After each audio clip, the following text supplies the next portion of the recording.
তামিম ইকবাল দেশসেরা এই ওপেনার সর্বশেষ জাতীয় দলের জার্সিতে খেলেছিলেন ২০২৩ সালের সেপ্টেম্বরে নিউজিল্যান্ডের বিপক্ষে।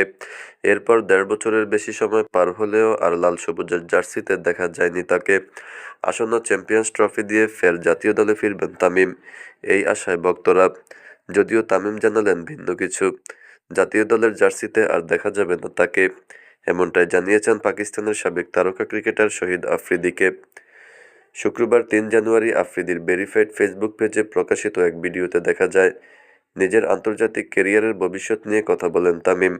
এ সময় অবসরের বিষয়ে তামিমের কী ভাবনা জানতে চান আফ্রিদি। জবাবে তামিম বলেন, জাতীয় দলে আর খেলছি না। অবশ্য তামিমের অবসরের মন্তব্যে এখনও আনুষ্ঠানিকভাবে কিছুই জানা যায়নি বিসিবি। এর আগে বিসিবি প্রধান ফারুক আহমেদ জানিয়েছেন, আসন্ন চ্যাম্পিয়ন্স ট্রফিতে সুযোগ রয়েছে তামিম ও সাকিবের। যদিও আপাতত বিপিএল নিয়ে ব্যস্ত এই ক্রিকেটার ফরচুন বরিশালের জার্সিতে খেললেও এখন নিজের চেনা-ছন্দ খুঁজে পাননি।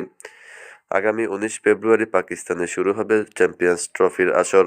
প্রথম ম্যাচে মুখোমুখি হবে পাকিস্তান ও নিউজিল্যান্ড, আর পরদিন মাঠে নামবে বাংলাদেশ ও ভারত।